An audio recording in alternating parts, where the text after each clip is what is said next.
Hi hello friends, welcome back to our channel.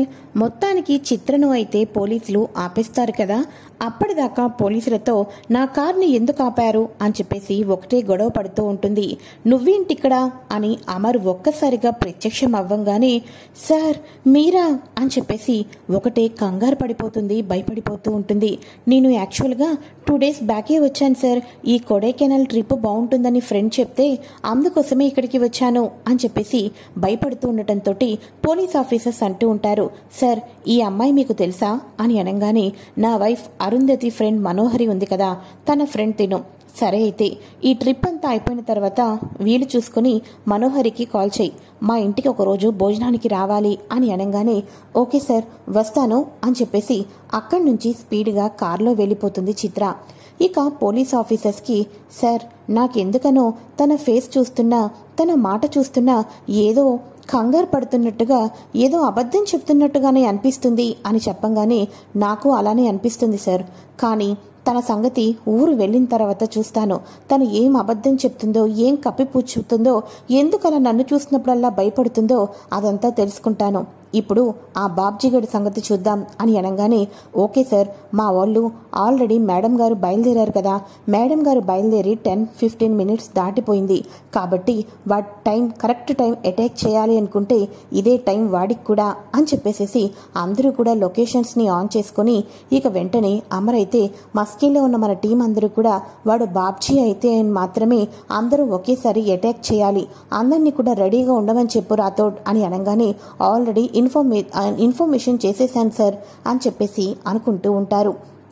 ఇక బాగీ అయితే ఇక నా భర్తతో ఈరోజు హ్యాపీగా ఎంజాయ్ చేయొచ్చు అని చెప్పేసి కారులోనే మెలికలు తిరిగిపోతూ ఇక ఎంతగానో సంతోషపడిపోతూ ఉంటుంది మన పిచ్చి బాగీ అయితే. ఇక ఇదిలా ఉండగా చిత్ర బయటికి వెళ్తుంది కదా. బయటకు ఇక మొత్తానికి ఆ లొకేషన్ నుంచి దాటిపోయిన చిత్ర ఇక వెంటనే మనోహరికి అయితే కాల్ చేస్తుంది. మనోహరికి కాల్ చేయడంతో ఇదేంటిది ఈ టైంలో నాకు ఇది కాల్ చేస్తుంది ఏంటి అని చెప్పేసి ఒక్కసారిగా లిఫ్ట్ చేద్దాం అనుకునే లోపల అమ్మో ఒకవేళ ఆ పోలీస్కి నా మీద కన్ను పడింది, ఇక మొత్తానికి కూడా నా ఫోన్ ట్రాప్ చేస్తే నేను చిత్రతో మాట్లాడిందంతా వాడికి తెలిసిపోతుంది. కాబట్టి ఈ ఫోన్ కూడా అరుంధతి ఫోన్ నుంచే చేద్దామని ఇక మొత్తానికి అందరికీ వాడుకోవటానికి అరుంధతి ఫోన్ని వాడుకుంటూ ఉంటుంది ఈ మనోహరి అయితే. ఇక వెంటనే చిత్ర హలో అని అనగానే మనోహరి ఈ నెంబర్ ఎవరిది అని అనగానే అరుంధతిది అని చెప్పంగానే ఏం మాట్లాడుతున్నావే అని అంటూ ఉంటే సర్లే నేను చాలా టెన్షన్లో ఉన్నాను, ఇప్పుడెందుకు నువ్వు నాకు కాల్ చేశావు అని అనగానే నేను యాక్చువల్గా ఇక్కడికి వచ్చాను, ఎంజాయ్ చేస్తున్నాను, కానీ ఇక్కడ అమర్ వాళ్ళు ప్రతి కార్ని చెక్ చేస్తున్నారు, నువ్వేమైనా ప్లాన్ చేస్తే మాత్రం అడ్డంగా దొరికిపోతావు, ఆ ఇన్ఫర్మేషన్ ఇద్దామనే వచ్చాను అని చెప్పంగానే ఒక్కసారిగా మనోహరి షాక్ అయిపోతుంది. ఏంటి అమర్ వాళ్ళు ప్రతి కార్ని చెక్ చేస్తున్నారా, పోలీసులను ఎక్కడ పడితే అక్కడ పెట్టారా అంటే బాబ్జీగడి కోసమే. బాబ్జీగడు దొరికిపోతే బాబ్జీగడికి 3rd degree చేస్తారు. ఇక వాడు ప్రాణం మీద ఆస్తోనైనా చివరాఖరికి మొదట చెప్పకపోయినా ఒక 2 రోజుల తర్వాత అయినా సరే, చావు భయంతో అయినా సరే మొత్తానికి అరుంధతి ప్రాణాలు తేయించింది నేనే అని నిజం చెప్పేస్తాడు. అప్పుడు నా పరిస్థితి తలుచుకుంటుంటే అని చెప్పేసి జైల్లో ఖైదీ వేషంలో ఉన్నట్టు ఆడ పోలీసులు వచ్చి మనోహరిని చితక్కొట్టినట్టు, జైల్లో ఇటుకలు మోయించినట్టు ఇవన్నీ కలకంటూ ఉంటుంది ఇక మనోహరి అయితే. నో, అలా ఎప్పటికీ జరగకూడదు, అమర్ దృష్టిలో మంచిదానిగా ఉండాలి కానీ జైల్లో ఖైదీగా మాత్రం అస్సలు నేను ఉండలేను, అలా జరగకూడదు, వీడికి ఇప్పుడే ఫోన్ చేస్తాను అని చెప్పేసి మొత్తానికి బాబ్జీకి కాల్ చేస్తూ ఉంటుంది. ఇదేంటిది కరెక్ట్ పాయింట్ వచ్చేసరికి ఈ మేడం గారు కాల్ చేస్తున్నారు, ఏం పర్వాలా మేడం గారికి గుడ్ న్యూసే ఫోన్ చేసి నేను చెప్తాను ఈ బాగి చచ్చింది అని, అప్పటిదాకా ఫోన్ని లిఫ్ట్ చేయను అని చెప్పేసి ఇక చాలా స్పీడ్గా వెళ్తూ ఉంటారు. అమర్కి ఇన్ఫర్మేషన్ వస్తుంది, సార్ మేడం గారు కారు వెళ్తూ ఉన్న సమయంలో ఇక రైట్ నుంచి ఒక పెద్ద లారీ ఫాలో అవుతుంది సార్, ఇందాకటి నుంచి ఆ లారీ ఫాలో అవుతూనే ఉంది అని చెప్పటంతో కమాన్ రాథోడ్ అని చెప్పేసి లారీ ఫాలో అవుతుందంటే వాడు తప్పకుండా బాబ్జీగడి అయ్యుంటాడు, ఈసారి మాత్రం వాడిని ఎట్టి పరిస్థితుల్లోనూ వదలకూడదు, ఈ ఆపరేషన్ 100% సక్సెస్ కావాలి అని చెప్పి కొంతమంది పోలీసులు, అమర్ వాళ్ళ కారు ఇవన్నీ కూడా మొత్తానికి అయితే బాబ్జీ వస్తున్నాడని చెప్పేసి అటాక్ చేయడానికి అందరూ కూడా రెడీగా ఉంటారు. మొత్తానికి అయితే మిస్సమ్మ, ఈ రోజుతో నీ పని అయిపోతుంది, కేల్ కథం, జస్ట్ 2 సెకండ్స్లో నీ ప్రాణాలు పోతున్నాయి అని చెప్పేసి గట్టిగా ఒక్క తన్ను తన్ని స్పీడ్ పెంచి అమాంతం గుద్దించేబోతూ ఉంటాడు. ఇక మన బాబ్జీ అయితే అలా గుద్దిస్తున్నాడో లేదో పెద్ద చెట్టు వచ్చి కింద పడిపోతుంది కదా. ఒక చెట్టు వచ్చేసేసి బాగీ వాళ్ళ కారు ముందు పడుతుంది, మరో చెట్టు వచ్చేసేసి ఇక్కడ బాబ్జీ లారీ ముందు అయితే పడుతుంది. ఒక్కసారిగా తన కారు ముందు ఇక చెట్టు పడటం, చుట్టూతా పోలీసులు ఉండటం, సడన్గా కారు బ్రేక్ వేయటంతో మన మిస్సమ్మ షాక్ అయిపోతుంది. అప్పటిదాకా కూర్చున్న మిస్సమ్మ కారులోనే కుప్పకూలిపోయి పడుకుండిపోతూ ఉంటుంది. అయితే ఇక ఇదిలా ఉండగా బాబ్జీగా అయితే దొరికిపోయాను, అడ్డంగా దొరికిపోయా నేను, ఇక నన్ను వీళ్ళందరూ కూడా చుట్టుముట్టారు అంటే నా ప్రాణాలు తీసేస్తారు అని చెప్పేసి ఇక వెంటనే మొత్తానికి కూడా ఏరా దిగుతావా దిగవా అని చెప్పేసి అంటూ ఉండగా దిగుతాను సార్, లొంగిపోతాను సార్, లొంగిపోతాను అని చెప్పేసి బాబ్జీ అయితే emergency gate, exit gate lorry సైడ్కి ఒక స్లేట్లా ఉంటుండటంతో దాన్ని అయితే పక్కకు జరుపుతాడు. ఆ చిన్న విండో లాంటి ప్లేస్లో నుంచి మొత్తానికి అయితే దిగుతున్నాను సార్, దిగుతున్నాను అని చెప్పేసి దానిలో నుంచి దూకి అమాంతం కొండ లోయల్లో అయితే పడిపోతాడు. ఒక్కసారిగా అందరూ బాబ్జీ చేసిన పనికి షాక్ అయిపోతారు. ఇదేంటి వీడు మనల్ని నుంచి తప్పించుకోవడానికి కొండ లోయల్లో పడ్డాడు అని చెప్పేసి అందరూ కూడా చుట్టుపక్కన చూస్తూ ఉంటారు. ఎక్కడా కనిపించరు. సార్, వాడు మన నుంచి తప్పించుకోవడానికి చావైనా చేస్తాను కానీ మీ చేతికి మాత్రం చిక్కను అనుకున్నాడు. వాడికి ముందే తెలిసి ఉంటుంది, మీ చేతికి చిక్కితే వాడి చావు తథ్యం అని చెప్పేసి పోలీస్ ఆఫీసర్స్ అంటూ ఉంటారు. లేదు ఆఫీసర్, వాడు చావకూడదు, వాడు ఎట్టి పరిస్థితుల్లోనూ చావకూడదు, వాడు చేసింది పాపమే, అయినా వాడు చావకూడదు, ఎందుకంటే నా అరుంధతి ప్రాణాన్ని తీసింది ఎవరో అన్నది వాడికి మాత్రమే తెలుసు.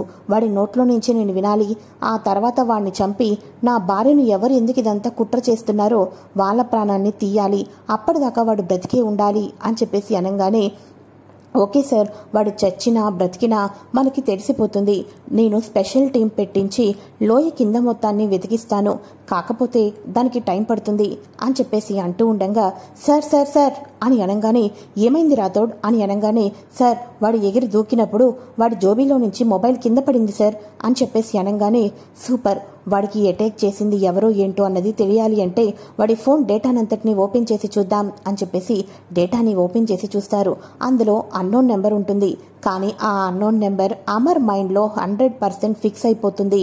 అది అరుంధతి మొబైల్ నెంబర్. ఒక్కసారిగా అమర్ షాక్ అయిపోతాడు.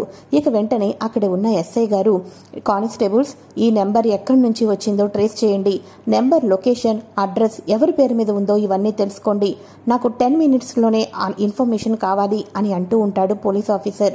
అమర్ అక్కర్లేదు అని అనగానే అదేంటి సార్, మీ భార్య ప్రాణాలు తీయించింది ఎవరో తెలుసుకోవాలి అంటే ఈ నెంబర్ ఎవరో తెలుసుకోవాలి కదా మనం అని అనగానే లేదు ఇన్స్పెక్టర్ గారు, ఆ నెంబర్ నా భార్య, చనిపోయిన భార్య అరుంధతిది అని చెప్పటంతో అమర్ ఒక్కసారిగా ఆ మాటలకు పోలీస్ ఆఫీసర్స్ షాక్ అయిపోతారు. అదేంటి సార్, మీ భార్య చనిపోయింది అన్నారు, మీ భార్య మొబైల్లో నుంచి వాడికి ప్రతిదీ ఇన్ఫర్మేషన్ ఎవరిచ్చినట్టు అని అనగానే అదే నాకు అర్థం కావటం లేదు, అసలు ఆ మొబైల్ ఎక్కడ ఉండాలి, ఇంటి దగ్గరే ఉండాలి, కానీ ఆ మొబైల్ ఇప్పుడు నాకు తెలిసి రూమ్లోనే ఉండుంటుంది, ఇదంతా ఎవరో కావాలని చేసి ఉంటారు, ఈ నెంబర్ గురించి తెలుసుకోవాలి అంటే మేం రూమ్కి వెళ్ళి తీరాల్సిందే అని చెప్పేసి అంటూ ఉంటాడు అమర్. మరోపక్క డ్రైవర్ అయితే కార్ డిక్కి కొడుతూ ఉంటాడు కదా డోరు, ఎందుకంటే డోర్స్ అన్నీ కూడా ఆటోమేటిక్గా లాక్ అయిపోతాయి. ఒక్కసారిగా ముందు పెద్ద చెట్టు పడటంతో సార్ సార్ అక్కడ మన మిస్సమ్మ గారు సార్ అని చెప్పేసి అనగానే డ్రైవర్ బయటకైతే వస్తాడు. డోర్ ఓపెన్ చేసిన తర్వాత పోలీస్ ఆఫీసర్స్, ఇక డ్రైవర్ బయటకు వచ్చిన తర్వాత మిస్సమ్మను చూస్తే పడిపోయి ఉంటుంది. సార్, మేడం గారు సార్ అని అనగానే అమర్ ఒక్కసారిగా బాగి బాగి లే బాగి లే అని చెప్పేసి అంటూ ఉంటారు. బాగి మాత్రం లేదు. ఎందుకంటే సడన్గా స్టన్ అయిపోతుంది. తను ఒక్కసారిగా పోలీసులను, అరుంధతి చావు కూడా సేమ్ కొడైకెనాల్లో లారీ ఢీకొట్టింది, ఇవన్నీ తెలుసుకుంటుంది కదా. తన కళ్ళ ముందు మరోసారి అటువంటి సీనే ప్రత్యక్షమవటంతో ఒక్కసారిగా స్టన్ అయిపోతుంది. ఇక కోమాలోకి వెళ్ళిపోయినంత పనైపోతుంది బాగీకి అయితే. ఇక వెంటనే, సార్ ఇక్కడంటే ట్రీట్మెంట్లు కష్టం, మీరు అర్జెంటుగా మీ ఊరు వెళ్ళటమే మంచిది అని చెప్పేసి అంటూ ఉంటారు. సరే అయితే ఊరు ప్రయాణానికి అంతా రెడీ చేసుకుంటాం అని చెప్పేసి పిల్లల్ని తీసుకుని మొత్తానికి అయితే అమర్ అయితే అక్కడి నుంచి వెళ్ళిపోదామని డిసైడ్ అయిపోతూ ఉంటాడు. అయితే ఇక పిల్లలకి కాల్ చేసి మీరు లగేజ్ అంతా సర్దేసుకొని అర్జెంటుగా వచ్చేసేయండి. అవును, అమ్మ ఫోన్ ఎవరు తీసుకొని వచ్చారు అని అనగానే సారీ డాడ్, మేమే తీసుకొని వచ్చాం అని చెప్పేసి చెప్పడంతో అంటే ఆ మొబైల్ ఇప్పుడు ఎక్కడుంది అని చెప్పేసి అనగానే రూమ్లోనే ఉంది అని అంటూ ఉంటే మీరు ఫ్రెండ్ ఇంటికి వెళ్ళొచ్చేసరికి రూమ్లో ఎవరెవరున్నారు అని అనగానే అనామిక, మనోహరి ఆంటీ అని చెప్పడంతో అంటే సార్ ఇప్పుడు మీరు ఊరు వెళ్ళిపోతున్నారు, కానీ ఒకటి గుర్తుపెట్టుకోండి సార్, మీరు హంతకులు ఎవరు అని బాబ్జీ గురించి వెతుకుతున్నారు కదా. కానీ బాబ్జీ నిజం చెప్తాడో, బాబ్జీ చచ్చాడో బతికాడో నాకైతే తెలీదు. కానీ ఒకటి చెప్తున్నాను, హంతకురాలు మీ ఇంట్లో ఉన్న మనోహరి అని అనగానే అమర్ ఒక్కసారిగా షాక్ అయిపోతాడు. ఏం మాట్లాడుతున్నారు మీరు అని అనగానే అవును, హంతకురాలు ఇంట్లో ఉన్న మనోహరి, లేకపోతే ఇంట్లో ఉన్న అనామిక, వాళ్ళిద్దరు మాత్రమే మీ రూమ్లో ఉన్నారు. ఇక వాళ్ళిద్దరు ఉన్న దగ్గరే ఆ మొబైల్ కూడా ఉంది. ఆ మొబైల్ అక్కడ ఉంది అంటే వాళ్ళిద్దరిలో ఎవరో ఒకరు ఈ బాబ్జీ గడికి ప్రతిదీ కూడా ఇన్ఫర్మేషన్ ఇస్తున్నట్టే కదా. అంతేకాదు సార్, మీరు ఇక నుంచి వాళ్ళిద్దరినీ ఇంట్లో పెట్టుకున్నప్పటికీ కూడా ఒక కంట కనిపెడుతూనే ఉండండి. ఇంటి దొంగను ఈశ్వరుడు కూడా పట్టలేడు అని అంటారు. మేడం గారు జాగ్రత్త సార్ అని అనగానే థ్యాంక్ యూ సో మచ్, ఈ ఆపరేషన్కి నాకు ఇంత బాగా సపోర్ట్ చేసినందుకు అని అనగానే ఇప్పుడే కాదు సార్, ఎనీ టైం ఏ హెల్ప్ అయినా నాకు కాల్ చేయండి, ఏ ఇన్ఫర్మేషన్ అయినా మీకు ఇవ్వడానికి రెడీగా ఉంటాను అని చెప్పేసి అమర్కి ఒక సెల్యూట్ కొడతారు పోలీస్ ఆఫీసర్స్. ఇక మిస్సమ్మని తీసుకొని మనోహరి వాళ్ళు, అనామిక అందరూ కూడా తిరిగి అయితే ఇంటికైతే వచ్చేస్తారు కదా. ఇంటికి వచ్చేసిన తర్వాత డాక్టర్స్ తను పూర్తిగా స్ట్రెస్కి గురి అయింది. చూడకూడని సంఘటన చుట్టంతో మెంటల్గా మైండ్కి స్ట్రగుల్ వచ్చింది. అందుకోసమే కుప్ప కూలిపోయింది. ఒక ఇంజెక్షన్ ఇచ్చాను, తను ఏ టైంలో అయినా సరే కళ్ళు తెరవచ్చు అని చెప్పేసి డాక్టర్ అయితే వెళ్ళిపోతారు. Thank you so much doctor, Rathod డాక్టర్ని పంపించు అని చెప్పేసి అమర్ అయితే బాబ్జీని అలానే చూస్తూ ఉంటాడు. ఇక నిర్మలమ్మ, సదాశివమ్మ అయితే ఇక చక్కగా వెళ్ళిన మన మిస్సమ్మ ఇలాంటి పరిస్థితులను చూసి వాళ్ళు ఎంతగానో బాధపడిపోతూ ఉంటారు. అయితే ఇక ఇదిలా ఉండగా మిస్సమ్మ కాసేపైన తర్వాత స్పృహలోకి వస్తుంది. స్పృహలోకి వచ్చిన తర్వాత పిల్లలందరూ మిస్సమ్మ దగ్గరికి వస్తారు. ఇక మిస్సమ్మకి అనామిక ఫ్రూట్ జ్యూస్ అవి కూడా ఇస్తూ ఉంటుంది. ఫ్రూట్ జ్యూస్ ఇచ్చిన తర్వాత ట్యాబ్లెట్ వేసి నువ్వు 10 minutes ఫ్రీగా ఉండాలి, రెస్ట్ తీసుకో, నీకోసం నేను మరో జ్యూస్ తీసుకొని వస్తాను, 2 hours తర్వాత మళ్ళీ ట్యాబ్లెట్ వేసుకోవాలి, రెస్ట్ తీసుకో అని చెప్పేసి ఇక పిల్లలు ఇక మిస్సమ్మకు రెస్ట్ కావాలి కదా, మీరు మీ రూమ్లోకి వెళ్ళండి అని చెప్పేసి అరుంధతి అయితే చెప్తుంది. సరే అని చెప్పేసి అనామిక మాటలకు విని వీళ్ళందరూ లోపలికి వెళ్తారు. ఇక అమర్ కూడా రెస్ట్ తీసుకో అని చెప్పేసేసి ప్రేమతో తల మీద చేయి వేసి అక్కడి నుంచి బయటకైతే వచ్చేస్తాడు. ఇప్పుడేంట్రా బాధపడుతున్నావా, లేకపోతే ఇంకేమైనా చేస్తున్నావా అని చెప్పేసి సదాశివం అనగానే డాడీ అది అని అంటూ ఉంటే, చూడరా అమర్, నీకు భార్య అరుంధతి అంటే పంచప్రాణాలు, ఆ విషయం మా అందరికీ తెలిసిందే. కానీ ఇప్పుడు అరుంధతి లేదు, అరుంధతి స్థానంలోకి మన ఇంటికి మిస్సమ్మ వచ్చింది. నువ్వు అరుంధతిని ఎవరు చంపారని తెలుసుకోవటం కోసం సేమ్ టు సేమ్ అలాంటి సిచ్యువేషనే తీసుకొని మళ్ళీ నువ్వు ఇంత పెద్ద తప్పు చేస్తావని అస్సలు అనుకోలేదు. చనిపోయిన అరుంధతికి ఇస్తున్న విలువ, గౌరవం కూడా బ్రతికి ఉన్న నువ్వు నీ భార్యకు ఇవ్వటం లేదు. ఈరోజు స్పృహ కోల్పోయింది ఆ పిచ్చిది. కానీ అరుంధతి చనిపోయినట్టుగా ఇక మన మిస్సమ్మ ప్రాణాలు కూడా తొలగిపోతే అప్పుడు పిల్లల బాధ్యత ఏంటి? నీ మీద నమ్మకంతో, మన మీద ప్రేమ గౌరవంతో ఈ ఇంటికి వచ్చిన మిస్సమ్మ ప్రాణాలని కూడా అరుంధతి అంటే తెలియక ప్రాణాలు కోల్పోయింది. తెలిసి ఇప్పుడు ఈ భార్య బాగీ ప్రాణాన్ని కూడా అలానే తీద్దామని రెడీ అయిపోయావారా నువ్వు అని చెప్పి అనగానే డాడ్ అది కాదు డాడ్, నా మాట వినండి అని అనగానే లేదురా, నీ మాటలో నిజాయితీ కనిపించటం లేదు. నువ్వు అరుంధతి గురించి ఆలోచించి ఈ ప్లాన్ చేసావు. ఇక దేవుడు మన వైపు ఉన్నాడు కాబట్టి ఈరోజు మిస్సమ్మ బయటపడింది ప్రాణాలతో, లేకపోతే ఏమయ్యుండేది ఒక్కసారి ఆలోచించావా? చూడ్రా, నువ్వు అరుంధతిలాగా తనని భార్య స్థానంలో ఉంచుతావో ఉంచవో నాకైతే తెలీదు, కానీ తనని ఒక మనిషిగా గుర్తించు. తనని నువ్వు ఒక కీలు బొమ్మలాగా వాడుకున్నావని ఇప్పుడు అర్థమవుతుంది. పాపం పిల్లల మీద ప్రేమతో చూస్తూ ఉంటుంది. నువ్వు ఫోన్ కాల్ చేసేసరికి నా భర్త ఇన్నాళ్ళకి నా మీద ప్రేమ చూపిస్తున్నాడు అని ఆ పిచ్చిది ఎంతో సంతోషపడి నీ దగ్గరికి చెంగుమంటూ ఎగురుకుంటూ వద్దామనుకునే లోపల ఇంత పెద్ద సిచ్యువేషన్ జరిగింది.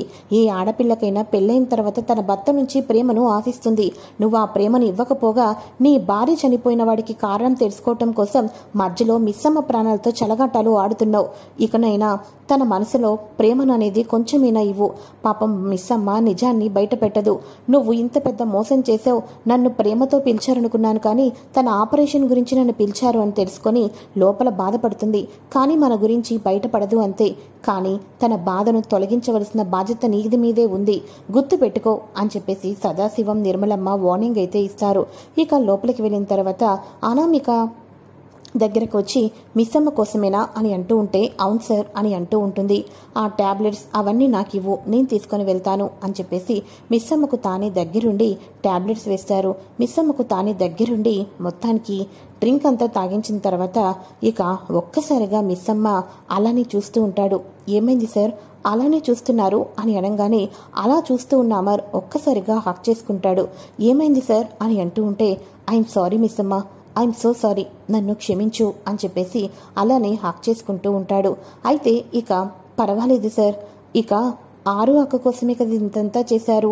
ఆరు అక్క ప్రాణాన్ని తీయించడానికి నా ప్రాణం పనంగా పెట్టినా అసలు నిజం బయట పెడితే అదే చాలు సార్ నాకు అని చెప్పేసి మిస్సమ్మ కూడా అంటూ ఉంటుంది. లేదు మిస్సమ్మ, నీ నోటి నుంచి అటువంటి మాటలు రాకూడదు అని చెప్పేసి అమర్ రెస్ట్ తీసుకొని ఇప్పుడు కొంచెం ఫ్రీగా ఉంది, ఇక బాగీకి సారీ చెప్పిన తర్వాత అని చెప్పేసి మనసులో అనుకుంటూ ఉంటాడు. సార్, మీరు చెప్పినట్టుగానే చిత్ర గారిని ఫాలో అవుతూ వచ్చాం. చిత్ర గారు మనకి తిప్పలు పెట్టారు, ఇప్పుడు పోలీసులకు చిక్కారు అని అనగానే తనను అరెస్టు చేయండి, నేను బయలుదేరి వస్తాను అని చెప్పేసి మొత్తానికి అయితే చిత్రను పోలీసులు అరెస్టు చేస్తారు. ఇక అమర్ చిత్రను కలుసుకోవడానికి వెళ్తారు. మరోపక్క బాబ్జీ చనిపోకోకుండానే ఇక ఆ మొత్తం లొకేషన్ అంతా కూడా తెలుసు కదా, లోయలు మలుపులు అన్నీ కూడా, వీటన్నిటి నుంచి కూడా బయటపడి మనోహరికైతే కాల్ చేస్తాడు. మనోహరి ఎవరా అని ఫోన్ లిఫ్ట్ చేసరికి నేను మేడం బాబ్జీని అని అనగానే బాబ్జీ నువ్వు బ్రతికే ఉన్నావా అని అనగానే అంటే ఏంటి, నేను చచ్చాను పీడ పోయిందనుకున్నారా మీరు అని చెప్పేసేసి చూడండి మేడం, మీరు చెప్పిందంతా చేస్తూనే వచ్చాను. నేను ఇప్పుడు ప్రాణాన్ని పణంగా పెట్టుకుని మరి ఇదంతా చేశాను. నాకు అర్జెంటుగా కూడా డబ్బులు కావాలి. నాకు ఉన్న టైంకి డబ్బులు ఇవ్వకపోతే మాత్రం నా సంగతి తెలిసిందే కదా అని చెప్పేసి బెదరకొడుతూ ఉంటే ఇస్తానురా, ఇస్తాను, తప్పకుండా ఇస్తాను అని చెప్పేసి మనోహరి అయితే ప్రామిస్ చేస్తుంది. మరోపక్క చిత్రను అరెస్టు చేశారని తెలుసుకున్న మనోహరి షాక్ అయిపోతుంది. అమర్ చిత్రను కలవటానికైతే వెళ్తాడు. మరి చిత్ర నిజం చెప్పేస్తే ఒక్కసారిగా అమర్ ఇంట్లో ఉన్న మనోహరిని ఇదంతా చేసింది అని నిజం తెలుసుకుని ఏం చేయబోతున్నాడు, చిత్ర ద్వారా కథలో ఎటువంటి మలుపులు రాబోతున్నాయి అన్నది మనం రానున్న ఎపిసోడ్లో తెలుసుకోబోతున్నాం. మరోపక్క ఇంట్లో ఉన్న అనామికకు అతి తక్కువ కాలమే అనామిక శరీరంలో ఉండే అవకాశం అరుంధతి ఆత్మకైతే ఉంటుంది. అరుంధతి ఆత్మ తన సమయం అయిపోతుందని చెప్పేసి ఇక తన భర్తను మిస్సమ్మను ఒకటి చేయడమే కాకుండా మనోహరి గుట్టురట్టు అవ్వటం కోసం ఈసారి గట్టిగా ఏం ప్లాన్ చేయబోతుంది మన అనామిక తెలుసుకోవాలి అనుకుంటే ఫ్రెండ్స్ తప్పకుండా ఛానల్ని సబ్స్క్రైబ్ చేసుకుని పక్కనే ఉన్న బెల్ ఐకాన్ని క్లిక్ చేసి ఆల్ ఆప్షన్ని సెలెక్ట్ చేసేయండి. Thanks for watching friends, bye. Hi hello.